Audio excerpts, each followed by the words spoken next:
Olá, meu povo, olá, apaixonado por TV, olá, você que gosta do conteúdo que eu trago aqui no canal do YouTube TV Saudades. Muito obrigado. Estou passando para te fazer um convite. Não, mas antes do convite, deixa eu te fazer um pedido. Você que gosta das entrevistas que eu trago, você que gosta do conteúdo que eu faço, por favor, me ajude a fazer o canal crescer. É muito importante para mim e o meu canal cresça para trazer sempre conteúdos melhores para vocês. Então, você que gosta, por favor, vai lá, comente, compartilhe, divulgue, se inscreva, dê like. Like é importante, gente. Eu preciso de like. Ative o sininho, pirim, pirim, pirim, pirim, que assim que novo conteúdo entrar, o pirim, pirim, pirim vai te avisar que tem novo conteúdo. Então, muito obrigado. O convite é o seguinte: você que gosta do meu trabalho, você que gosta do TV Saudades, me acompanhe nas outras plataformas que eu tenho. No site www.tvsaudades.com.br, no Instagram, @TV Saudades Oficial, no TikTok, @TV Saudades Oficial, e no Facebook, TV Saudades. Cada um deles faz um trabalho diferente, sempre lembrando a memória da televisão brasileira. Agora eu te convido para assistir a nossa próxima entrevista. Olá, saudadistas. Muito obrigado por acompanhar o TV Saudade. Hoje muito especial. Viemos aqui no Teatro Opus Frei Caneca gravar a entrevista com o ator, que daqui a pouco vai estar aqui no palco, apresentando a peça O que Faremos com Walter, que, aliás, eu assisti e recomendo. O entrevistado de hoje é o ator Marcelo Ayroud.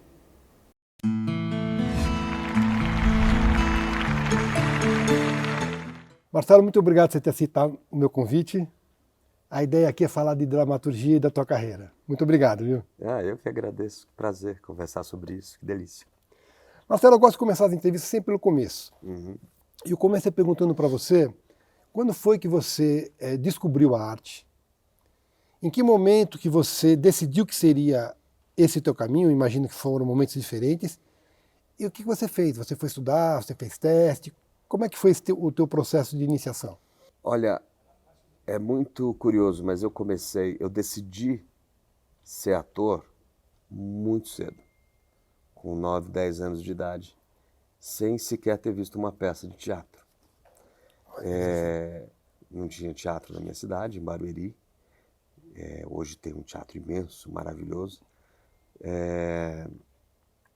E eu lembro que eu adorava já fazer isso, eu já fazia na escola teatro. E era teatro mesmo, porque eu escrevia textos, eu interpretava. Então qualquer trabalho que podia ser transformado numa peça de teatro, independente da matéria que fosse, a gente fazia isso. Sempre me chamavam para organizar as peças.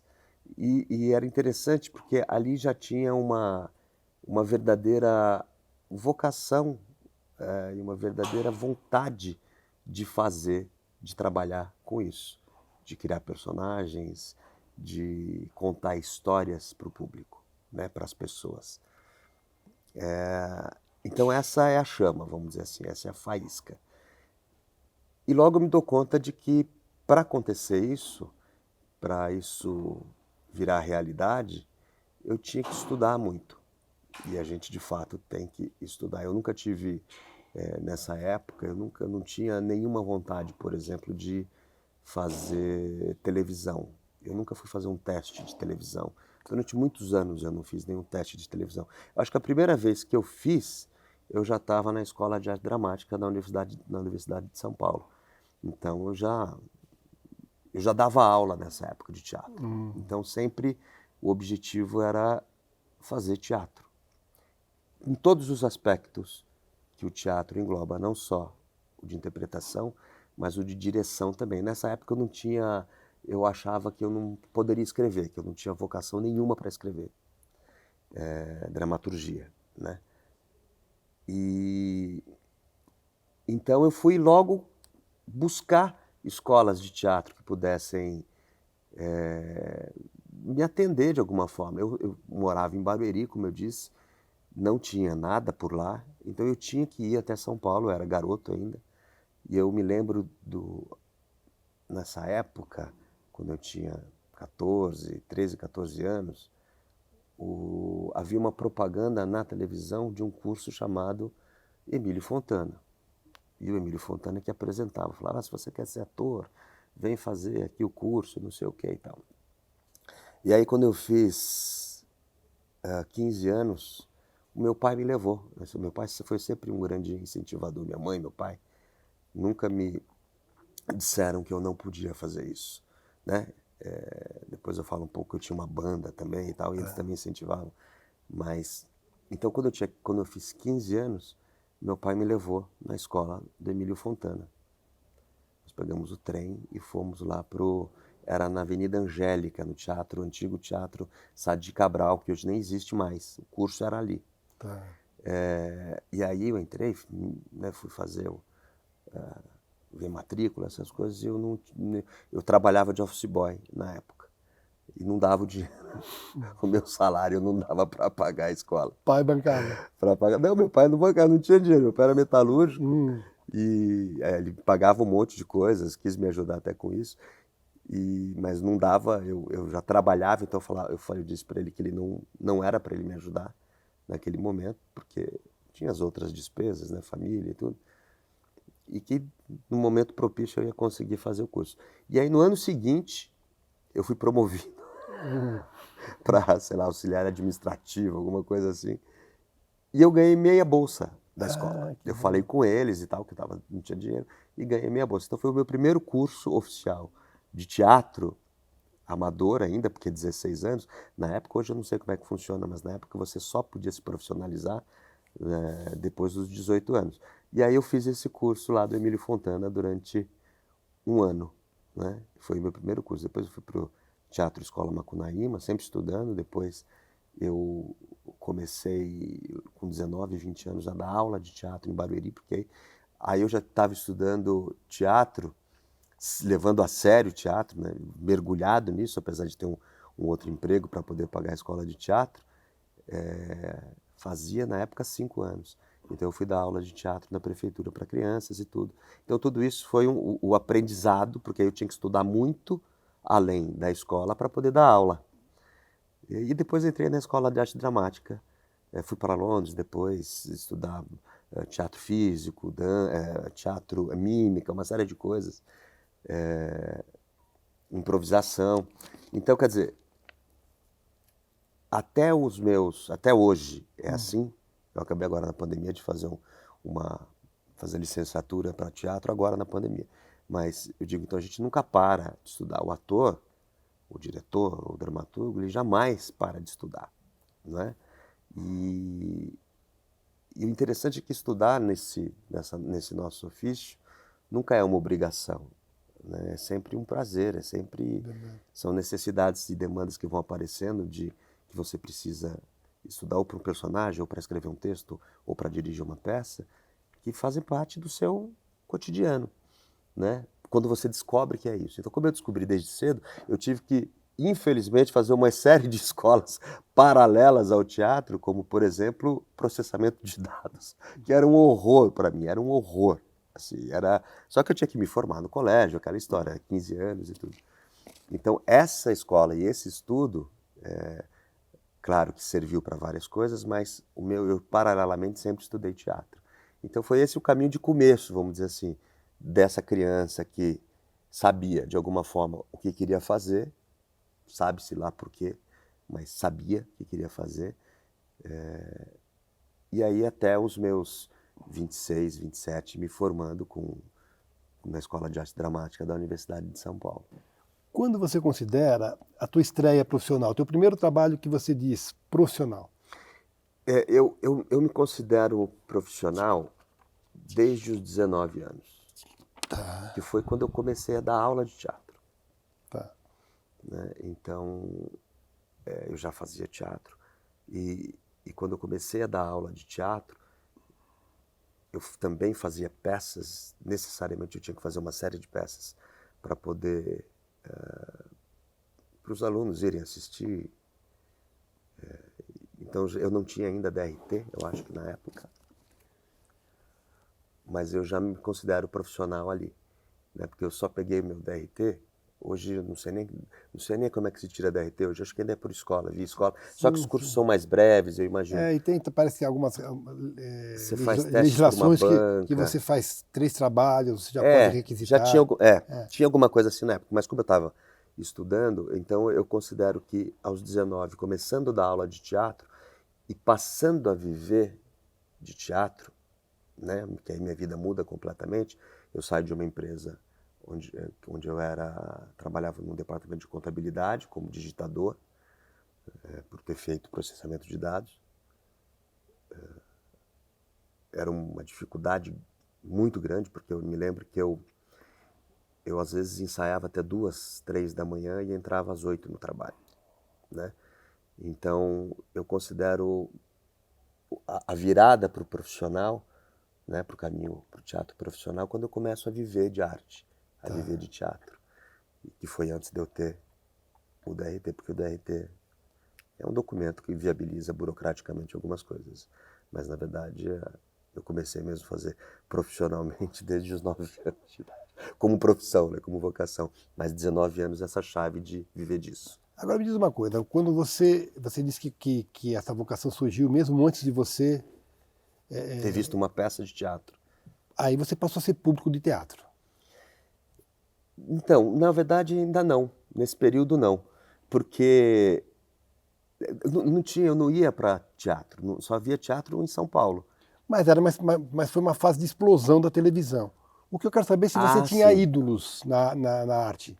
Sim, eu tinha. Mas especialmente os de cinema. Eu Tá, gostava dos atores de cinema. americano. Americanos ou europeus e tudo. Apesar de não ter muito acesso a isso, porque nós tínhamos televisão aberta, né? Eu era criança, não tinha, não havia essa possibilidade de ou literatura, né? Aí já na adolescência, estudando já nas escolas de teatro, sempre tinha recomendação de algum livro, alguma biografia e tudo. Então, eu lembro da época feliz em que, quando nós entrávamos numa livraria e tinha para se comprar uma prateleira escrito em cima, teatro.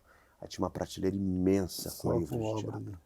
Você lembra disso? Lembro. Então eram livros de dramaturgia, Nacional, internacional? nacional, internacional, exatamente, de diversos autores, livros teóricos de teatro, né? Desde o famoso A Construção da Personagem do Stanislavski, até Olga Reverbel, até Viola Spolin, né?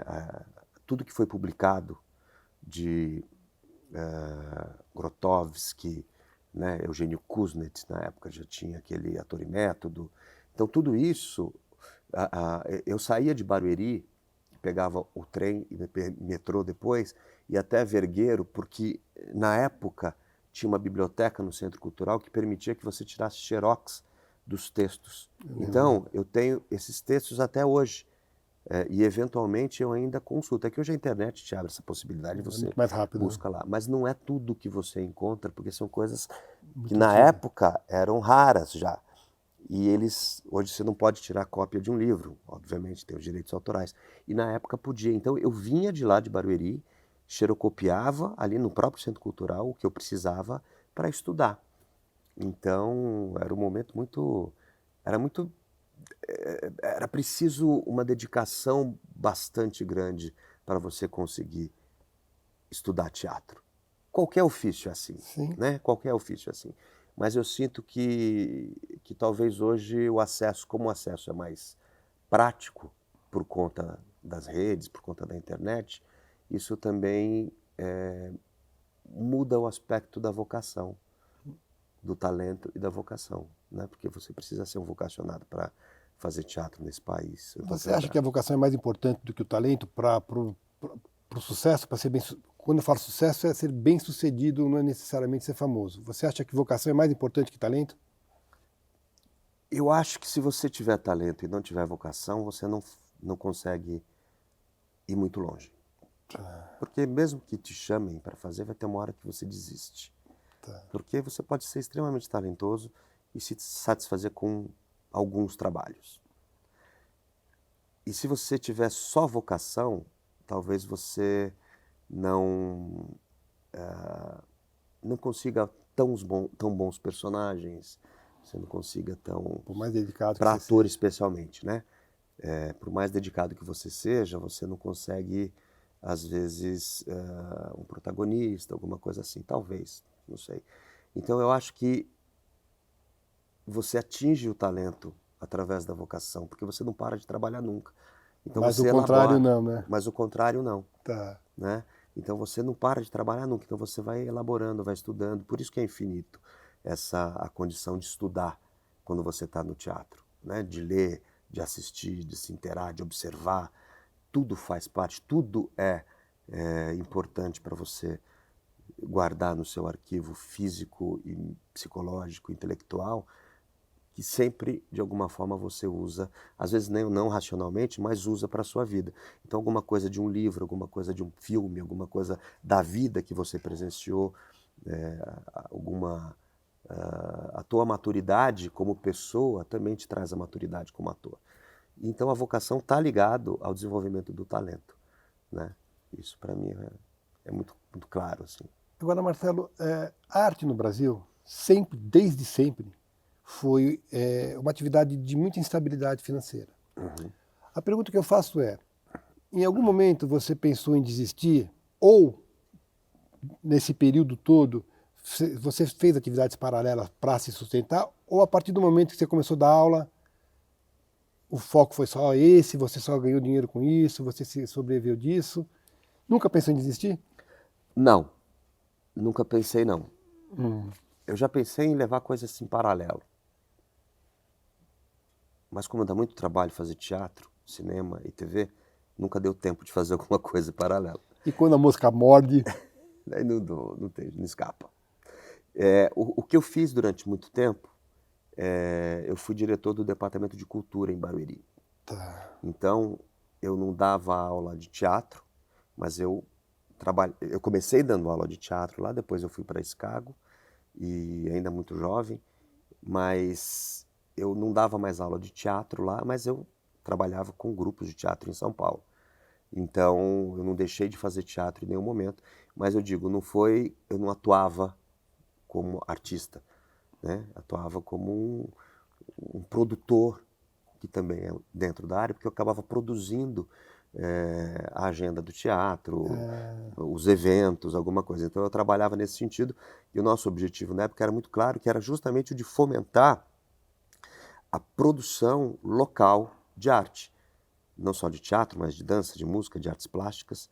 Então esse foi vamos dizer assim, o mais longe que eu fiquei do teatro, mas era voltado completamente 100% do tempo voltado para o desenvolvimento da arte e da cultura da cidade, enfim, de várias coisas. Quando eu te perguntei de ídolos, é porque eu queria saber de você o seguinte: como é que foi de repente estrear profissionalmente no teatro como ator e começar a trabalhar com pessoas que você sabia que eram, porque provavelmente você via televisão, porque também foi o boom da televisão, você era um Sim, adolescente. sim. De repente, como é que foi trabalhar com essa gente que você via na TV, que você sabia que era de teatro? Como que é isso para o jovem ator que está Uhum. começando? Olha, eu com teatro, eu sempre trabalhei com grupos de teatro. Então eu fui do Teatro Vento Forte, com o saudoso Ilo Krugli. Eu tive a sorte, o privilégio de dirigir o Ilo Krugli. O Vento Forte no Itaim. Era no Itaim. Ainda é, eu acho, né? Só que como o Ilo faleceu, eu sinceramente não sei como é que está lá agora. Eu saí do Vento Forte há muitos anos, né? Muitos anos antes dele falecer. Mas, então, a minha relação com teatro, com produção, com criação de teatro, era com os grupos. Então, não tinha os atores famosos da televisão, Tá. né? Depois eu fiz o meu próprio grupo, enfim, que tem até hoje, que é com as pessoas que eu trabalho, que variaram muito dentro disso, que é o Teatro de Perto, que é o núcleo de teatro. Então eu não tinha contato necessariamente com as pessoas de televisão. Então eu estava, em paralelo, trabalhando na gestão da Secretaria de Cultura de Barueri, fazendo teatro com Vento Forte, com os amigos da IAD, que saíram da IAD e a gente fazia trabalhos fora, enfim, não é? Trabalhando que nem um maluco, às vezes ganhando, às vezes não ganhando para fazer teatro, como eu tinha a estabilidade desse emprego na prefeitura, pelo menos no período que eu fiquei lá, Então eu fazia o que eu queria fazer, né, com as companhias. A gente, como é hoje, né, a gente se arrisca muito fazendo teatro. A primeira novela que eu fiz, o primeiro projeto que eu fiz na televisão, eu já tinha 38 anos de idade. Sim. Então, eu já não tinha mais a fascinação de buscar a televisão. Qual foi o trabalho, você lembra? A primeira coisa que eu gravei mesmo foi, por toda a minha vida, Dona Irã Barbosa. Mas a novela foi Viver a Vida. É que Viver a Vida foi ao ar... eu gravei antes a Dona Irã Barbosa. Você Por fez Toda uma a Minha participação Vida. especial em Belíssima. Fiz, que eu nem conto, na verdade. Você Foi fez uma Som e par- Fúria. Também foi muito pequeno, uma participação pequena. Então eu acabo nem contando esse. Agora da Mas Dona Irã fiz. eu lembro bastante. Tá? Então esse eu fiz também, essas participações e tudo.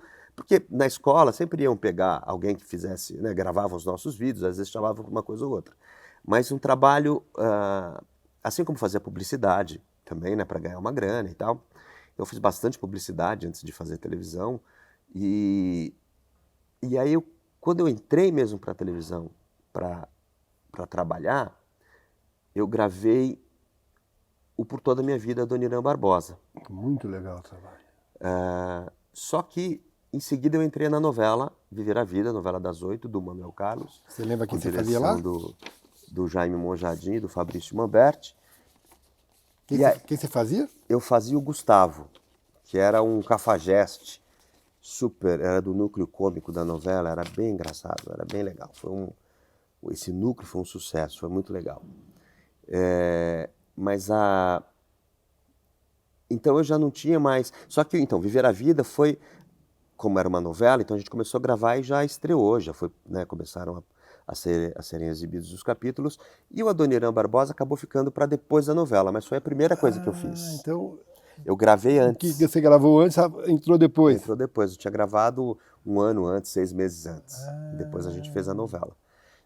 Então, na relação com esses atores, com esses ídolos, com essas pessoas, era relativamente tranquilo, porque apesar de eu ser um iniciante na televisão, eu não tinha o deslumbre que às vezes o jovem, né, tem por fazer um programa de televisão e aparecer e ser reconhecido e tudo isso. Isso não fez muito parte da minha carreira em nenhum momento, né? Sempre foi essa ligação. Nem o contrário, Marcelo, porque hoje são mais de 20 e poucos anos só de televisão, 30 e poucos anos de... 32, 30, desde os 20, eu estou com 52. Você deve ter se deparado nesse meio tempo com atores que começavam e já te conheciam. Ah, sim, isso sim. Aí como é que foi essa relação? Então, isso era muito interessante, porque às vezes você não se dá conta de que você faz diferença ou é referência para algumas pessoas. Então, no decorrer da carreira, muita gente me perguntou: você nunca mais deu aula de teatro? Não dá para fazer uma oficina com você? Né? Porque viam que eu já tinha dado aula de teatro e tinha uma coisa assim também: pô, você era da periferia, você nasceu em Barueri, você morou na periferia e você hoje faz novela, você faz filmes, você faz séries, e de servir um pouco de espelho para os jovens artistas, vocacionados ou não.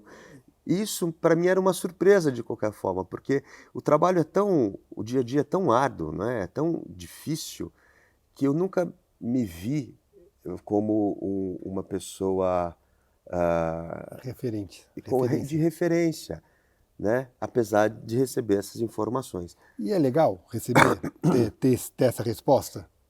É legal porque eu acho que mede um pouco a seriedade do seu trabalho. Com certeza. Né? Que você está buscando fazer sempre um personagem diferente, um jeito diferente. Nunca deixei de fazer teatro, que para mim é fundamental. Eu mesmo, quando estava fazendo uma novela, se eu pudesse dialogar uma temporada com a novela, o que é muito difícil, eu fazia. Hoje mais ainda. Né? Hoje mais ainda.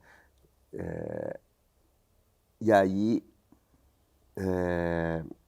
Então, assim, quando alguém vem e fala isso, por exemplo, eu fui fazer, que ainda está no ar agora, Poliana Moça, está acabando as últimas semanas de Poliana Moça, essa segunda fase, porque teve As Aventuras de Poliana, SBT? no SBT, que eu não fiz, era uma outra novela, e a continuação dessa novela era Poliana Moça, aí tinha o meu núcleo, que era o único núcleo novo da novela nessa fase nova.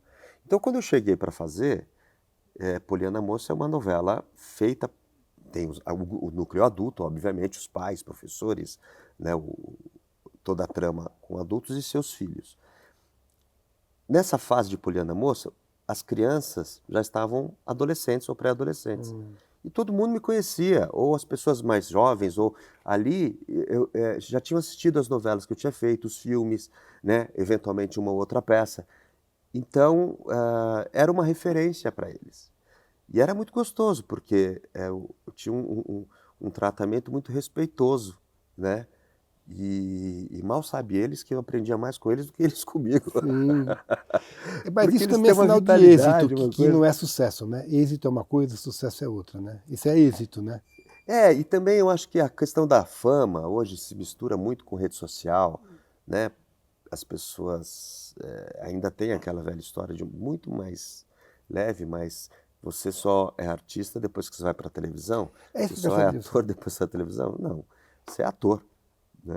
A televisão, ela te traz popularidade. Por mais bem sucedido que você seja no teatro, por melhor que por mais conhecido que você seja Sim. no meio cinematográfico, a televisão ela te dá popularidade. Como é que foi para você e quando foi que você se viu popular? Quando eu estava fazendo Viver a Vida, esse, como eu disse, era um núcleo, vamos dizer, era uma novela muito densa, né, com umas temáticas muito pesadas e tudo. A personagem da Aline Moraes ficava paraplégica, Sim. o Matheus Solano fazia um papel dobrado, era gêmeos, Sim, e aí o um bom e o namorava mal. com ela, depois o outro desistiu dela, né, Lembro, porque não aguentou o baque dela ser paraplégica, o outro ficou, aí tinha a trama paralela da Thaís Araújo, que era uma modelo, né, que tinha todas essas... Então tinham várias questões ali que também se apaixonava por um homem mais velho e tudo.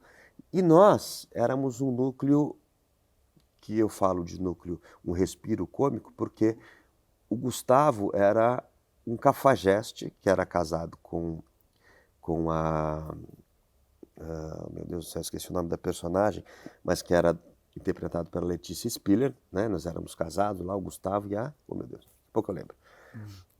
Era casado com ela, mas dava em cima da prima dela.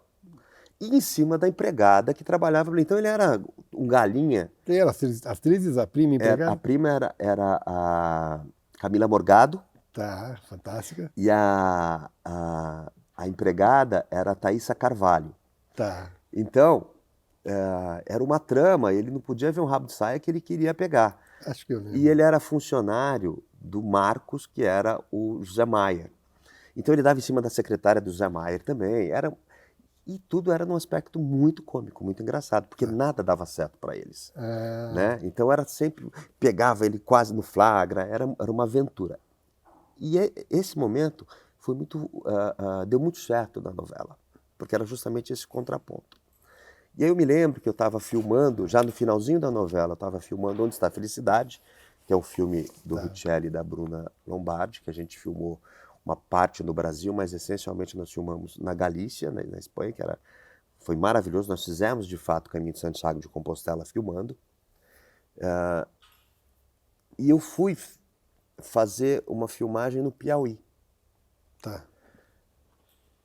E eu me lembro que eu estava numa pizzaria com eles todos e tudo, e a pizzaria teve que ser fechada porque o público queria entrar para tirar foto.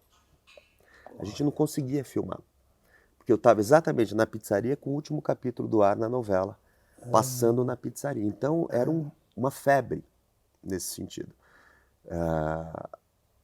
Então isso é uma coisa muito maluca da carreira da gente, né? Só pelo teatro eu não teria esse reconhecimento, vamos dizer assim. Até porque, com o teatro, depois eu fui nessa mesma cidade fazer um espetáculo. Entende? Então a referência era completamente diferente. Tinha 1.200 pessoas para assistir um solo que aqui em São Paulo eu fazia para 60 pessoas. Por causa da televisão. Por causa da televisão. Por ser interior. Aqui era uma linguagem, era um espetáculo muito intimista, e nós fazíamos para 60 pessoas mesmo, era uma sala de 60 pessoas. Só que lá era um festival. E aí nós abrimos mão, vamos dizer assim, dessa intimidade, né? E eu fiz o mesmo espetáculo para 1.200 pessoas no sertão do E Piauí. funcionou? Maravilhosamente bem. Que engraçado. Então, são diferenças que você acaba percebendo na relação, inclusive de negociação com o espetáculo. Você vai viajar pelas cidades com o espetáculo, é diferente a relação, né? A pessoa te recebe, o cara da televisão veio fazer. E o que eu gosto é disso, o cara da televisão que veio fazer a peça, aí quando a pessoa vai ver a peça, vê que o cara da televisão não tem nada a ver com o cara do palco, né? O que tem a ver é que ambos, o mesmo Marcelo Herold é ator e faz uma coisa na televisão que milhões de pessoas assistem e faz uma peça de teatro com um personagem que jamais estaria na televisão, entende? Mas que está no palco. E privilégio eu tive de fazer as três coisas, cinema, novela, cinema, televisão e teatro. Então, essa relação com o público é maravilhosa, de ser conhecido pela televisão, de fazer uma série de coisas, e de ser também respeitado, assistido, observado no teatro ou no cinema, não são coisas mais... Eu quero falar de composição com você, mas antes eu preciso saber uma coisa. Toda formação em teatro, que é a linguagem, tudo grande, projeção de voz, aí você vai fazer, o que pintou primeiro, cinema ou televisão? Acho que eu tinha feito uma coisa pequena no cinema, mas acho que foi televisão. Foi cinema. Cinema menos ainda e televisão menos. A questão da continuidade, a questão na televisão de ser obra aberta, no teatro você conhece o texto. Estranhou as linguagens? Não. Foi fácil para você? Não, também. Mas não foi um estranhamento, porque, como eu te falei, eu falo que eu comecei a fazer televisão velho, né? Então, eu já conhecia, já tinha trabalhado com câmera, já tinha feito outras coisas, então eu tinha noção do que era. Mas é muito diferente você interpretar um personagem que é completamente fragmentado na televisão, não é? Então, e que trabalha com closes muito fechados, né? Planos médios, planos abertos, né? O volume que você não precisa usar a projeção, você não precisa projetar a voz como você projeta no teatro. Apesar de que eu acho que o teatro também cabe em coisas muito pequenas, né? Eu digo, pequenas de tamanho mesmo. Eu faço esse espetáculo que eu fiz no sertão do Piauí, por exemplo, que foi onde... Que era essa coisa intimista. né, que eu estava filmando lá no último dia de capítulo da novela, mas é um espetáculo que eu não saio do lugar, eu fico 50 minutos parado, sem sair de 1 metro quadrado, falando com o público e narrando a história de um homem que está caminhando 3.000 quilômetros. Então, olha como a ficção é interessante, né? Como a dramaturgia e como a imagem e a convenção do teatro na relação com o público é incrível, né? O teatro é curador, né? E eu lembro que nessa peça, eu já concluo ali, já volto no raciocínio do tamanho, do estranhamento ali que você falou, mas nessa peça tem uma narrativa, né, desse homem que está indo, ele caminha 3.000 quilômetros para matar outro homem. Ele vai a pé para matar outro homem. E tem uma hora que ele descreve que ele passou por um velório e ele descreve como é que era o caixão. Eu viajei muito com essa peça. Então fui para o Piauí, fui para o Paraná, fui para vários lugares. Eu lembro que, se não me engano, no Espírito Santo, eu viajava sempre e dava uma oficina junto para os atores jovens da cidade. Quer dizer, atores profissionais ou jovens atores, todo mundo podia se inscrever. E eu lembro de uma atriz que no Espírito Santo falou assim: você sabe que você falando agora, o que a gente falava da peça, né? Que não tinha caixão, só agora eu estou me ligando que não tinha cenário a peça, que era só você parado falando. Porque eu me lembro exatamente do caixão da peça. Então, a narrativa, né? a capacidade, a potência imagética da palavra de uma narrativa dita por um ator é fundamental para que o público construa essa imagem. Verdade. E ela falava, caramba, eu lembro, para mim você estava falando com o corpo ali do cara e não sei o quê. E é verdade, não tem cenário. Então isso é fantástico, né? Isso é muito incrível no teatro. O que eu tive, voltando para a coisa da televisão, um aprendizado que foi incrível foi justamente entender essa história das câmeras mesmo, da relação com a câmera, né? Do que você precisa, do quanto de energia, vamos dizer assim, você precisa dar para que você seja captado na câmera, né? Porque às vezes você acha que está fazendo uma coisa na câmera e não está fazendo nada, a câmera te vê de outro jeito, né? Então essa relação é muito interessante, esse aprendizado técnico, né? Completamente técnico, né? Do falar, de construir. Então, por exemplo, é o que você falou, né? O personagem tem um arco no teatro, então eu sei o começo, meio e fim, sei como começa a peça, por onde eu tenho que transitar e como é que vai terminar a peça. Em televisão não tem nada de... Quer dizer, tem a cena do dia que você faz, mas, Tem por a exemplo... sinopse, né? Quantas vezes mas você não sabe o que vai acontecer, se você vai morrer daí uma semana, se não vai, se o personagem vai casar com alguém, se o personagem vai ter um acidente, você não sabe nada. Em linhas gerais, né? E quantas vezes você não faz uma cena aqui e sai de casa, só que a saída de casa só é gravado 2 semanas depois. Então. Não é? Então você tem... Você chora, Chora, mas chora. a emoção... Aí você tem que sair lá, voltar, qual que é a cena? Essa, e tal. Tem que voltar para aquele estado ou, né, voltar para aquele momento em que você faz.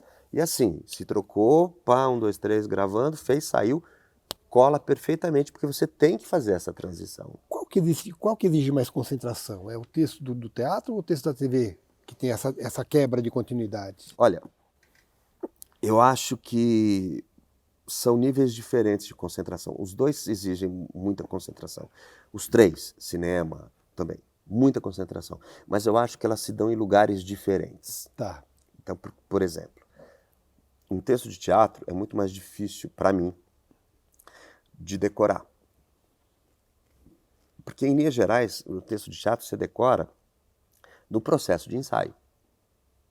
Então, por exemplo, o que vamos fazer com o Walter foram 2 meses de ensaio, praticamente, em que nós líamos demais o texto, decupamos o texto, começamos a marcar as ações e tudo mais. E quando você vê, você está lá depois de 1 mês e meio com o texto decorado. Tá. Mais 1 mês e meio.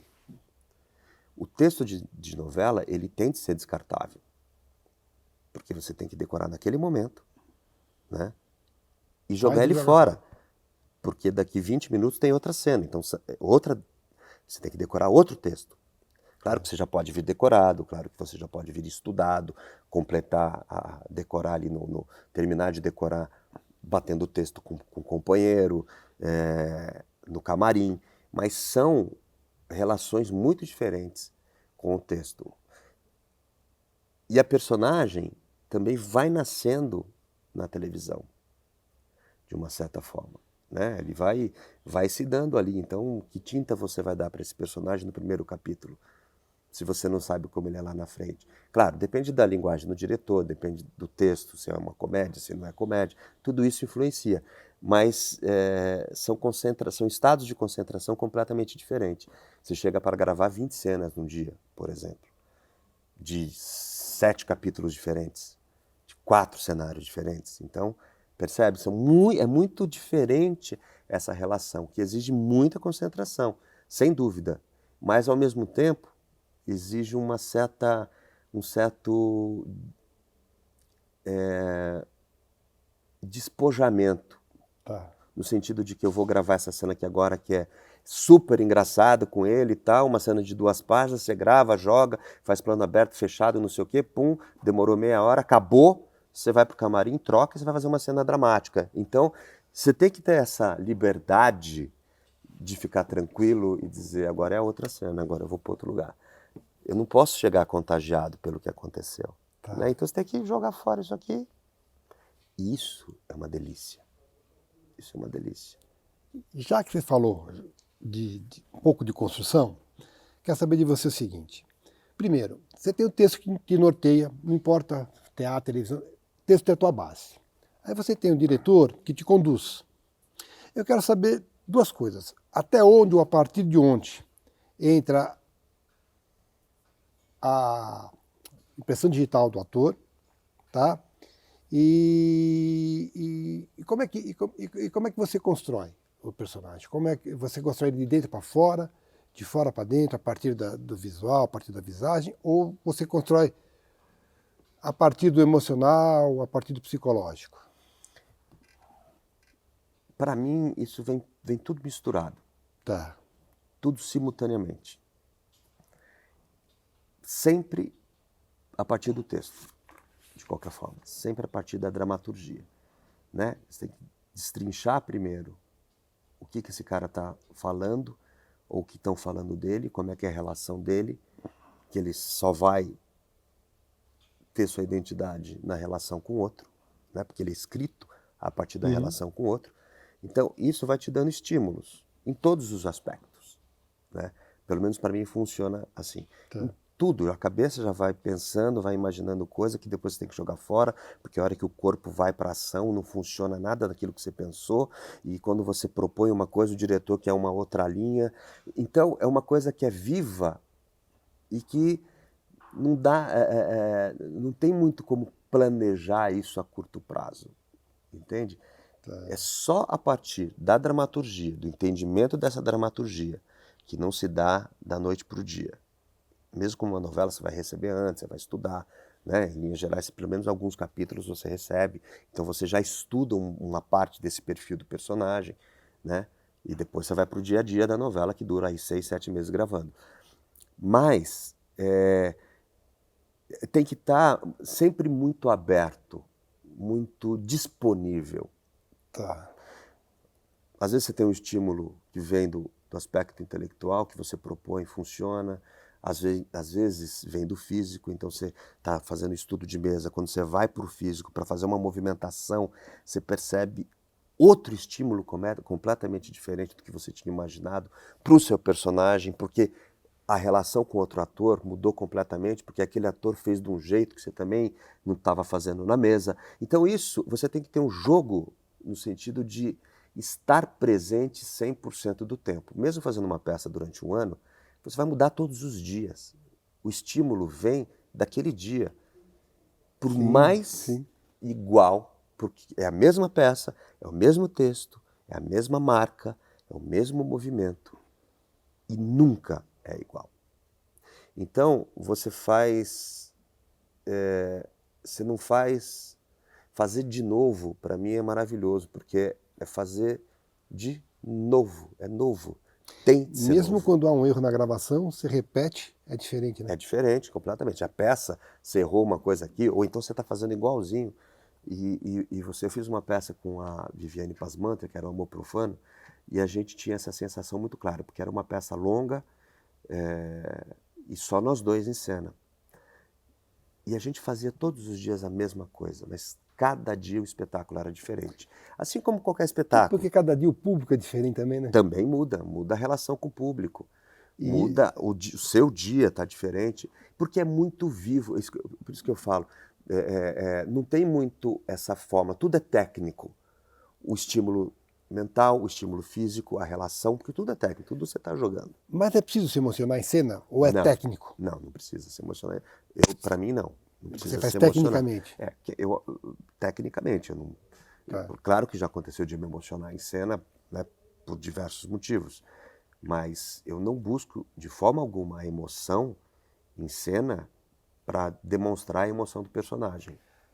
Então você está me dizendo que para você a emoção genuína é a primeira leitura? Olha, não necessariamente. Eu acho que a primeira leitura tem uma coisa apaixonada, né, vamos chamar assim, porque você lê e se encanta com o texto, ou não se encanta, mas se encantar ou não se encantar, é a primeira relação que você tem. Depois você vê que aquela primeira visão vai ter que ser jogado fora. Tá. E talvez o que é genuíno você descobre nas entrelinhas a partir da decupagem do texto. Tá. Talvez. Tá. Entende? Mas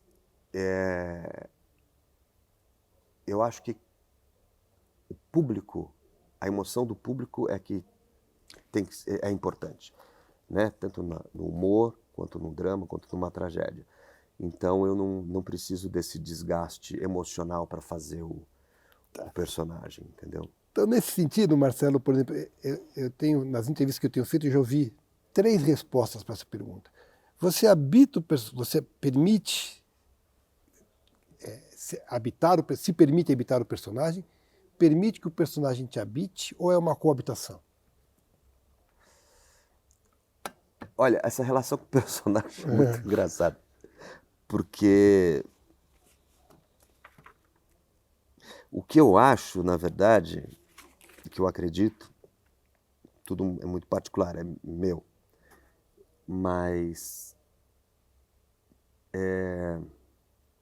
o fato de você construir um personagem para contar a história dele para o público vai ver em você aquele personagem, mas ele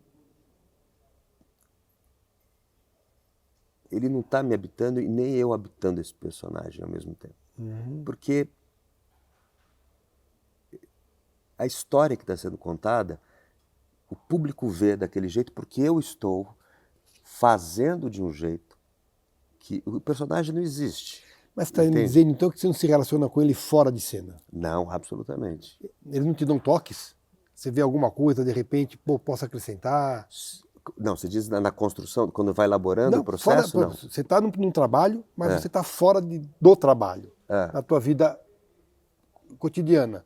Você, de repente, não tem insights? Sim, completamente. Não é o personagem te falando isso? Não é, eu acho que para mim é o ator.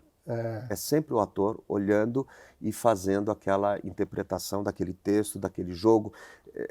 É uma coisa tridimensional. Então, aquele personagem só vai existir para a plateia, quando a plateia assiste, e ele se dá quando a plateia assiste, porque eu posso ensaiar, claro.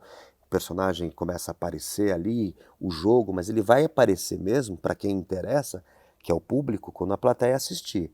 E ele só vai aparecer uma faceta dele para a plateia. Eu sei de várias facetas desse personagem, mas a plateia, com o seu conhecimento, vai ler de um jeito. Então, por mais que eu tente,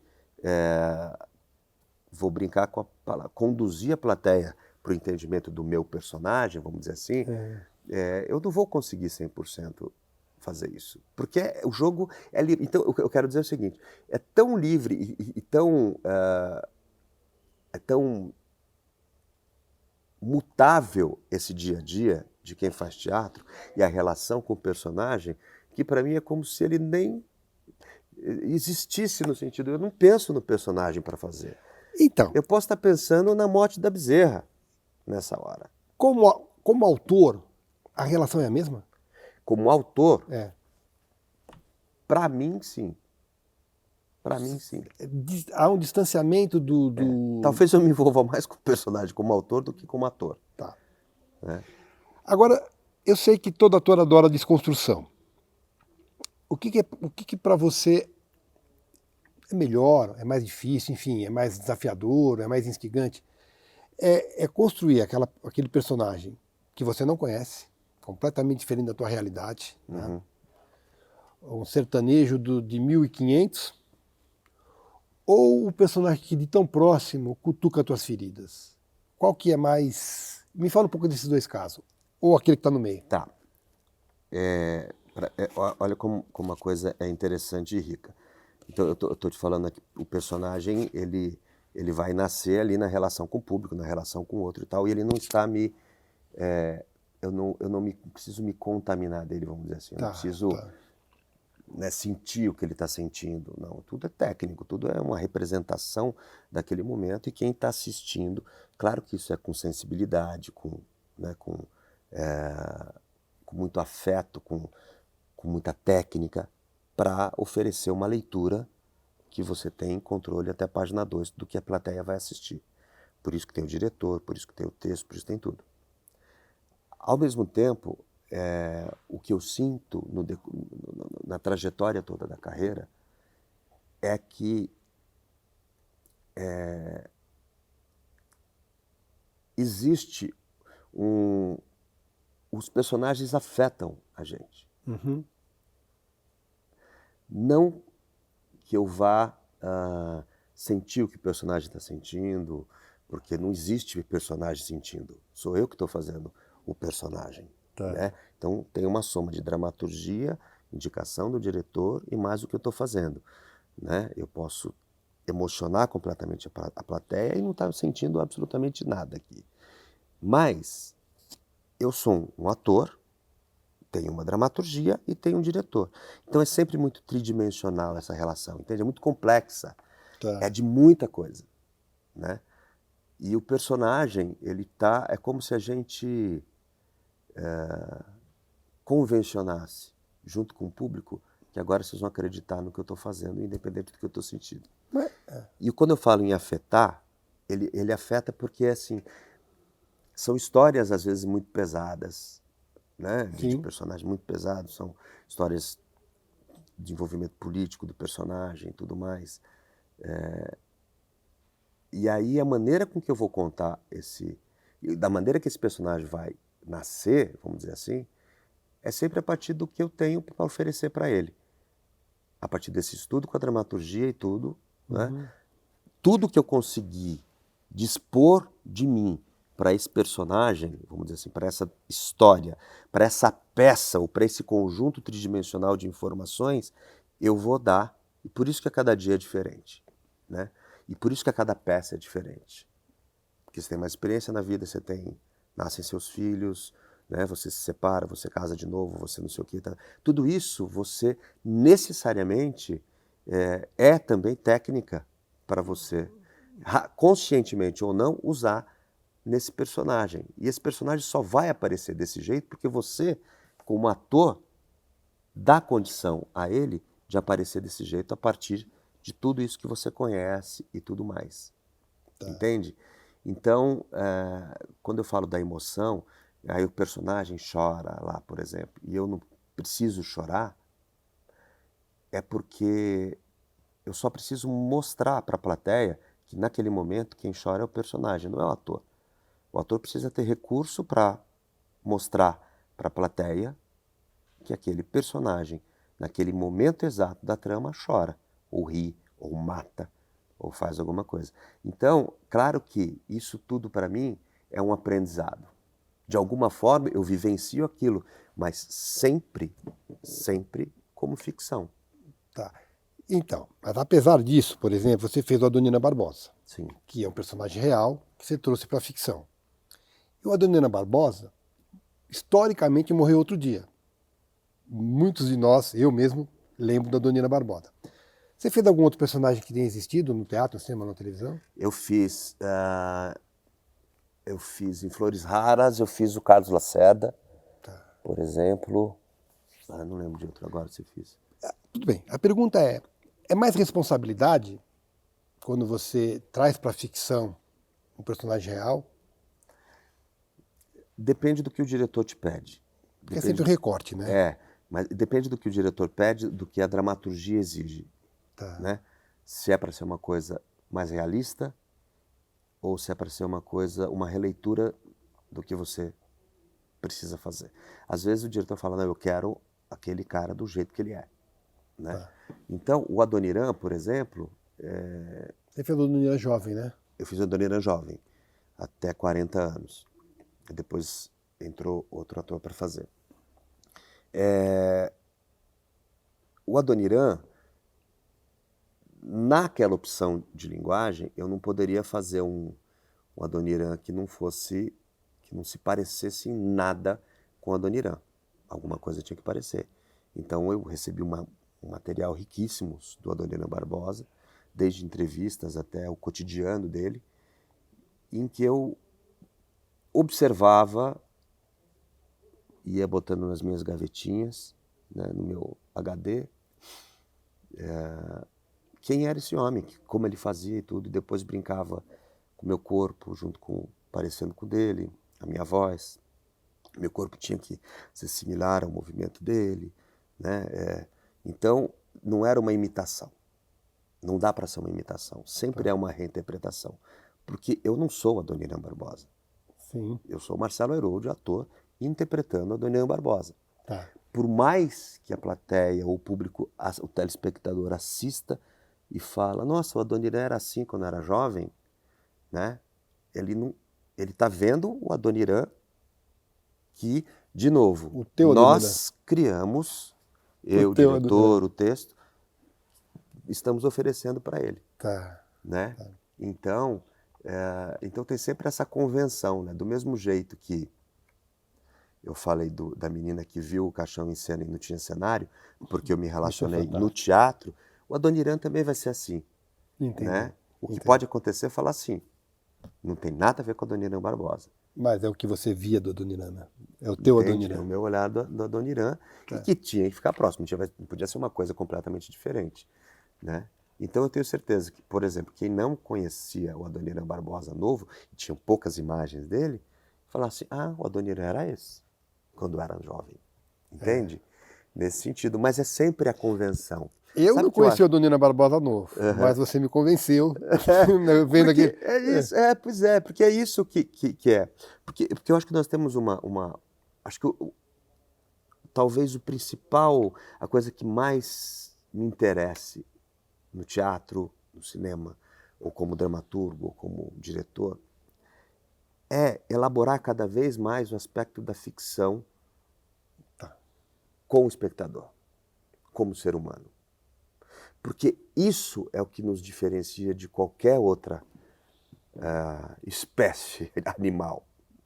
Então, quanto mais a gente conhecer, quanto mais a gente estudar, quanto mais a gente for capaz de imaginar, mais ricos como seres humanos nós seremos. E o teatro é uma porta fundamental para isso, né? Então, assim, outro dia eu vi uma coisa que teve uma peça do drama de Paixão de Cristo, né, esses espetáculos sobre a vida de Cristo. E aí quando o policial, o guarda romano começou a bater em Jesus, um cara saiu da plateia e bateu no guarda. Quer dizer, percebe a dificuldade que esse ser tinha na relação com o que é ficcional? Sim, sim. Né? E é justamente na relação com o que é ficção que eu elaboro a minha realidade, com o aprendizado como ser humano. Por isso a arte é fundamental, porque ela me oferece uma possibilidade de ler e ver o mundo de uma forma que só ela pode oferecer, que não vai estar em lugar nenhum, em nenhum jornalismo, né? Em nenhuma filosofia, em nada. E olha que a filosofia é parceira da arte, Sim. ali, unha e carne. Mas a arte tem esse aspecto de provocar o espectador para que ele vá além da própria realidade. Não estou sendo original, estou falando o que muitos poetas falam, né? Não dá para sustentar uma realidade o tempo todo. Não dá para ser original numa verdade, né? E você não pode viver o tempo todo na realidade, ela dói demais. Você precisa ir para um aspecto de ficção. E ela não é só para alívio, ela é para evolução. E para alimentar sonhos também, né? Alimentar sonhos. Os sonhos são nesse aspecto, são nessa camada. Sim. A imaginação, o teatro, eu pensar. Por que as tragédias gregas sobrevivem até hoje e são fundamentais? Não é? E são coisas, às vezes, fala, nossa, por isso que eu acho que a gente corre o risco e tem piorado muito. Quando você tem uma gestão de um governo que tira de você, te provoca para o não pensar, né? Tira a arte, o acesso à arte, né? Trata o artista em todos os aspectos, não só o ator, como um inimigo das pessoas, você priva a população de evoluir, porque você retrocede para a Idade Média. Porque a evolução está nesse pensamento elaborado e capaz de saber que nós podemos ir para o infinito com a nossa imaginação. Então, agora, por exemplo, quando você está no trabalho, seja no teatro, seja na TV, seja no cinema, você convive com esse trabalho, com as pessoas, Uhum. durante um tempo. 2 meses no mínimo de ensaio, mais 2 meses no mínimo de cartaz, 8 meses numa novela, período de filmagem. Acaba o trabalho, the end. Qual é a sensação que dá? Com o trabalho, com a relação das pessoas, luto, vazio, alívio. Qual é a sensação que dá? Em geral. Todas essas aí que você falou. E mais algumas. E cada trabalho, uma é mais forte que a Cada outra. trabalho, e eu diria mais, a cada sessão dá tudo isso. Tá. Cada vez que acaba o espetáculo, sempre me dá uma sensação de que eu me sinto melhor, caminhei para um aspecto melhor de mim mesmo, da humanidade. Eu acredito que o meu trabalho no teatro, que a arte tenha essa possibilidade de provocar e de enriquecer quem assiste uma peça de teatro, ou ler um livro, né, ou ver um filme, um bom filme e tudo. Então, ao mesmo tempo que eu saio com essa sensação de que eu estou melhor como ser humano e posso ter possibilitado para alguém também sair de uma forma reflexiva do teatro, é como se eu tivesse pulado num abismo. Qual é que é a vantagem disso? Então dá o frio na barriga de entrar, também tem o frio na barriga de sair do palco. Porque acabou. De uma certa forma, aquele dia acabou. Aquele personagem acabou. Falo em personagem sempre nessa relação que eu estava te falando. É um ator que está fazendo esse jogo, essa coisa lúdica, né? Mas acabou. Então essa história a gente contou de novo, mas acabou. Então é uma mistura é uma duplicidade mesmo e uma contradição de trabalho cumprido, dever não, de alegria cumprida, de prazer que se efetivou, que se concluiu, mas de um buraco imenso. Aí é o frio de ter pulado, o frio do estômago que dá de pular no abismo. É como se esse abismo não tivesse fim. Para mim é assim. A sorte é que não tem fim mesmo. Porque você não vai bater e parar. Você vai começar no outro dia a fazer a peça de novo. Sabe?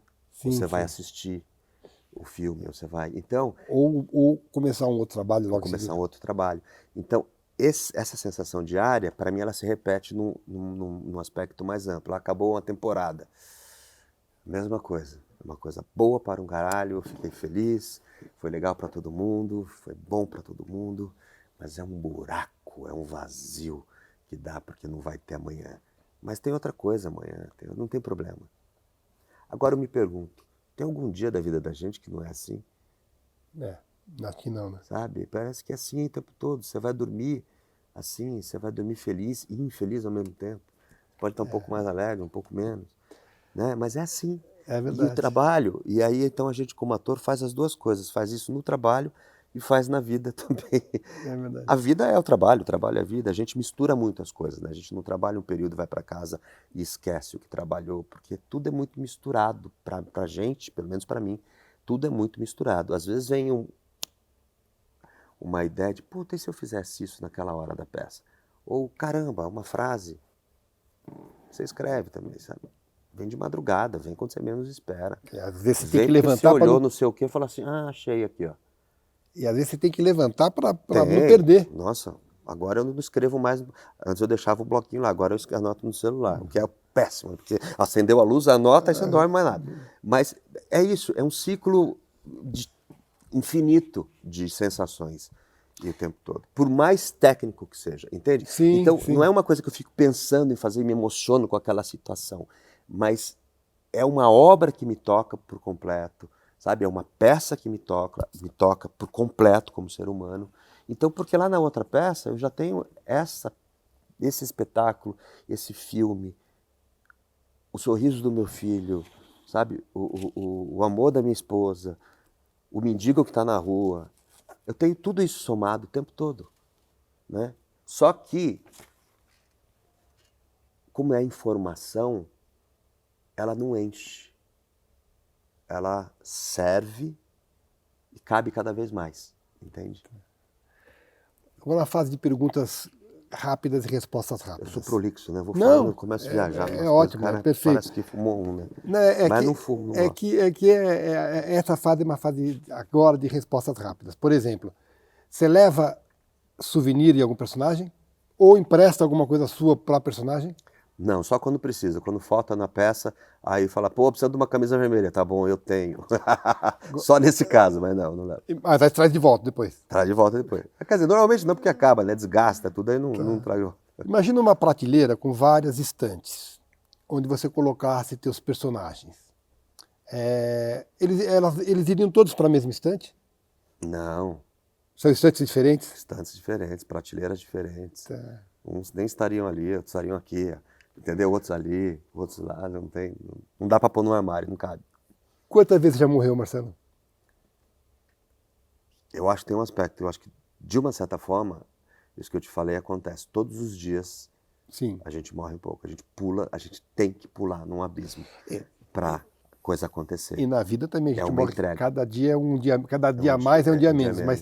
Mas eu digo na ficção Na mesmo. ficção, então, eu acho que na ficção vai várias vezes. Matou vezes. também? Matei bastante também. Matar é melhor que morrer ou morrer é melhor que matar? Na ficção. Ou é a Olha, mesma coisa? É porque assim, matar é bom, né, também. Matar é bom. O Arthur fala uma coisa incrível, que ele fala que o ator, a morte no palco tem que ser mais impactante do que a morte na vida real. sim. Porque a vida real é um fato, acontece, e no palco ela tem que transcender a capacidade de impactar o público. Eu fico Mais pensando do que o ver alguém seguinte, morrendo do seu lado. eu fico pensando o seguinte, como morrer se não se sabe como se morre? Né? Enfim. Então, aí, na convenção é isso, né? Assim, a plateia olha e fala, caraca, que morte brutal. Então, por exemplo, no Misery que a gente faz aqui, vai reestrear agora dia 6 de maio, a gente reestreia o Misery, que é um texto do Stephen King, que sou eu e Mel Lisboa, e o Alexandre Galindo em cena. Mas tem a cena clássica do filme, que está no livro, que ela quebra as pernas do cara, do personagem, do Paul. Então, todos os dias eu tenho as pernas quebradas. No dia seguinte, eu vou aparecer de novo de perna inteira. Tem um pouco a ver com isso, entende? Essa ficção, essa coisa, esse truque é do cacete. Uma vez eu fiz essa pergunta para o ator e fiz o seguinte comentário. Eu imaginava que matar fosse melhor, porque você mata e continua na história. Ele falou, nem sempre. Às vezes você mata e sai da história, às vezes você morre e continua na história. Na história, exatamente, né? Exatamente. Então, Mas agora, morrer é bom na história, porque dá um... E faz pensar na própria finitude? Faz o tempo todo. Você tem medo da morte? Não, não tenho, não. Tá. Não tenho, não. Até porque eu acho que é uma forma de elaborar a morte fazendo arte o tempo todo. Seja o personagem morrendo ou não. Já fiz personagem morto, já escrevi personagem que o cara é morto o tempo todo e você não sabe, entende? O Marcelo Airoldi, homem, tem alguma restrição, sempre trabalho sério, para o Marcelo Airoldi, ator, alguma coisa que você não faria? Não. Não? Não. Tá. A não ser que fosse uma coisa completamente fascista, nazista. Aí não é preciso alguém que faça? Então, é preciso fazer com uma leitura que critique isso, aponte isso, né? Tá. Como fazer como o brilhante personagem que o Waltz faz no Bastardos Inglórios, né? O nazista lá que ele faz. Eu quero dizer assim, como postura artística, então você muito claro, você tem no último governo um secretário de cultura que foi expulso, foi demitido porque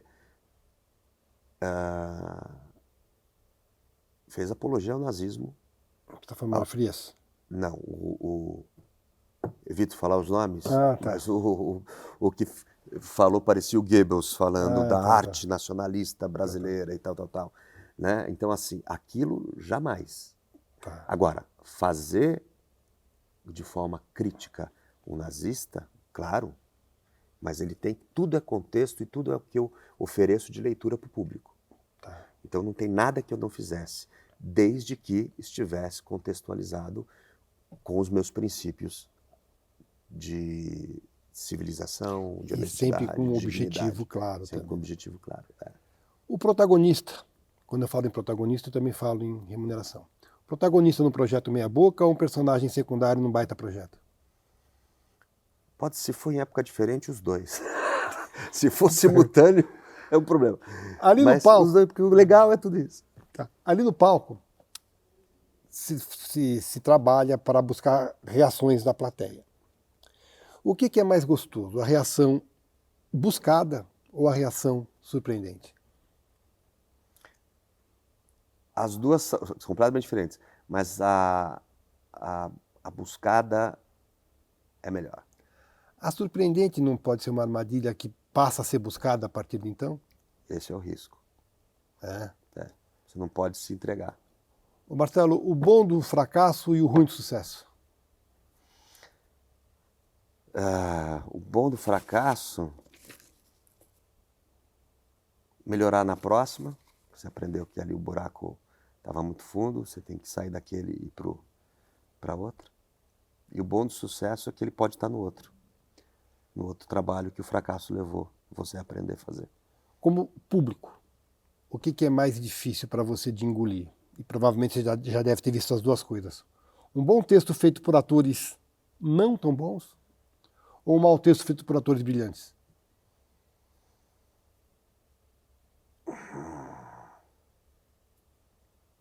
Cilada, né? É difícil isso, hein? Mas atores não tão bons, é tão bom ver ator em cena, né? Mesmo quando ele é ruim, é bom. É aquilo que eu estava te Assim, falando. porque você pode, essa peça também é boca, mas é Ainda bom mais se ver o o texto cara for fazer. bom, né? Ainda mais se for, Agora, você vê um monte de gente legal ali desperdiçada, às vezes num texto que é equivocado, que está fora de... É ruim, esse é pior, é pior. Você gosta de se ver? Você se olha com os olhos da generosidade ou com os olhos da severidade? Da severidade. Mesmo assim, você consegue ver evolução no teu trabalho. Eu busco isso. E mesmo assim continua severo? Ou cada vez mais severo por causa disso? Eu acho que cada vez mais severo por causa disso, porque não dá pra... Né, toda vez que a gente se acomoda um pouco, a gente dança, a gente se ferra.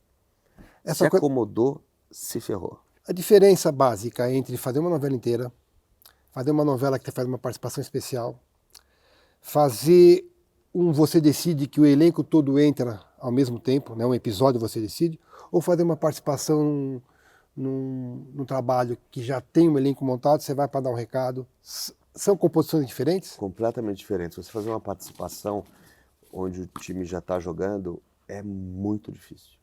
Para mim, é muito difícil. A maioria dos atores. Tá. É muito complicado, porque você não sabe tom direito, você não sabe jeito, você não sabe...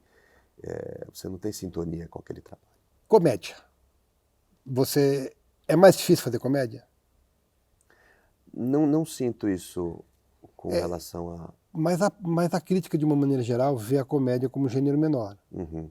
Por quê? Equivocadamente. É porque eu acho que é preciso elaborar. A comédia, eu acho que é uma chave de acesso ao público maravilhosa. O público se abre quando começa a rir. E aí você pode dialogar com ele de assuntos muito profundos na comédia, né? Então eu acho que há um preconceito com relação à comédia, porque eu acho que uma parte dos autores ou dos diretores, uma parte do que é feito ou entregue como comédia ao público, não é uma comédia tão elaborada dramaturgicamente, por exemplo. Pode não ser, né? Então ela acaba sendo mais, às vezes mais pobre, né? Porque justamente por se acreditar que uma comédia, muita gente acredita que é uma arte menor, você não a elabora, não lapida tanto um texto quanto deveria. E aí você acaba, às vezes, entregando uma coisa inferior ao que ela pode ser. Talvez. Tá. As pessoas acreditam menos, às vezes, na comédia. Como arma política. Tá. Como E exatamente. arma artística. Como capacidade de gerar imaginação, provocação e a mudança na plateia. E é um equívoco mesmo, né? É um equívoco imenso.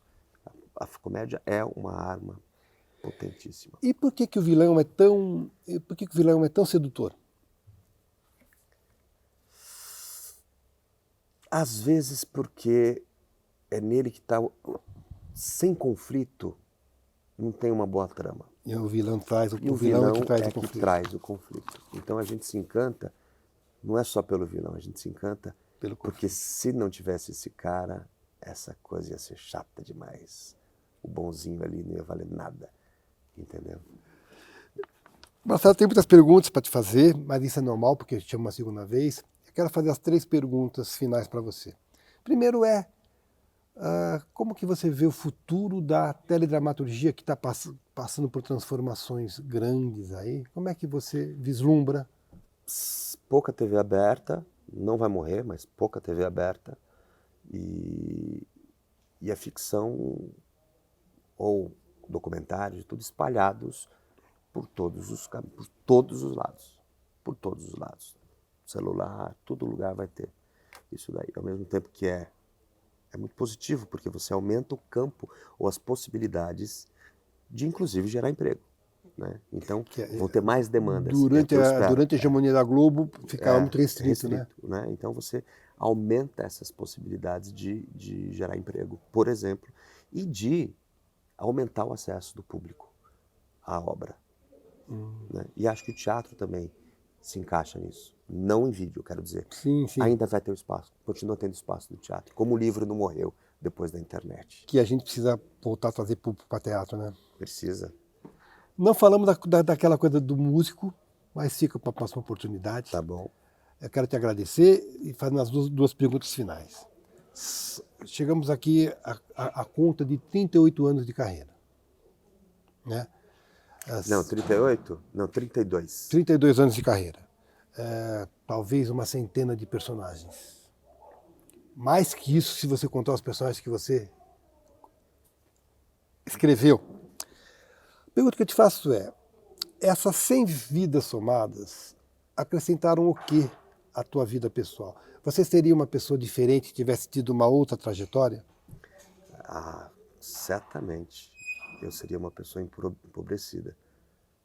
Internamente, psicologicamente, espiritualmente. Certamente eu seria mais pobre. Não que eu seja, de alguma forma, eu não sei em que aspecto, mas eu sou melhor e mais feliz por conta disso. É isso que eu quero saber. O ator fez o homem mais feliz. Sem dúvida. Me respondendo a última pergunta agora, mas não com a severidade que você diz ter ao olhar o ator. Quem é Marcelo Airoldi? É o que adora pular nesse abismo que eu te falei a cada final de peça.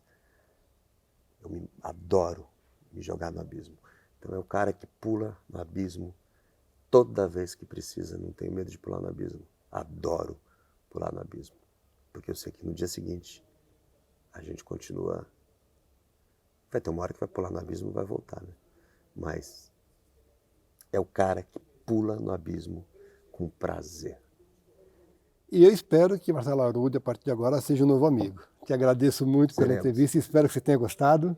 Adorei. Eu gostei muito. E o que eu falei para você, bom. Cada entrevista eu aprendo bastante. E eu aprendi demais sobre mim mesmo agora. Nem sabia que tinha coisa que eu não sabia de mim. Obrigado, Marcelo. Um abraço. Outro. Eu que agradeço.